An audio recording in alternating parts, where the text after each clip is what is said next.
خدا کے واسطے زندگیوں کے رخ حکومتیں مت بدلو۔ 75 سال سے حکومتیں بدلتے آئے ہیں، اپنی زندگی کے رخوں کو بدلو، اپنی زندگی کی ترتیب کو بدلو۔ گناہوں والے رستے پہ زندگی دوڑ رہی ہے، اور خدا کے واسطے اپنی زندگی کو گناہوں والے رستے پر اتنا مت چلاؤ کہ گناہوں کا فالج جسم پہ پڑ جائے اور یہ جسم جنت کے راستے پر چلنے کے قابل نہ رہے۔ اس زندگی کو گناہوں والے رستے سے بچا کر نیکی والے رستے پہ لے کر جائیں۔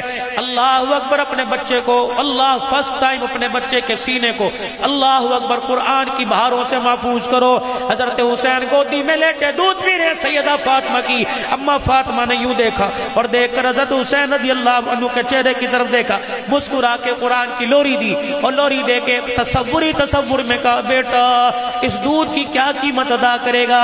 حضرت حسین نے بھی دودھ پیتے مسکرا کر کہا اما تو نے مجھے پگوڑے میں قرآن سنایا، میں تجھے کربلا کے میدان میں نیزے کی نوک پہ خدا کا قرآن سناؤں گا۔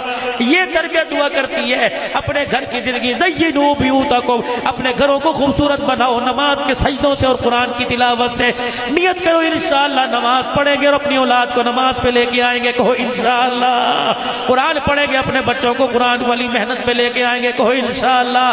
بیٹا دے بیٹی دے، اللہ نواسا دے نواسی، پوتا پوتی دے، انشاءاللہ سارے ہی تو ایک کو تو ضرور قرآن کا حافظ بنائیں گے، کہو انشاءاللہ، کہو انشاءاللہ۔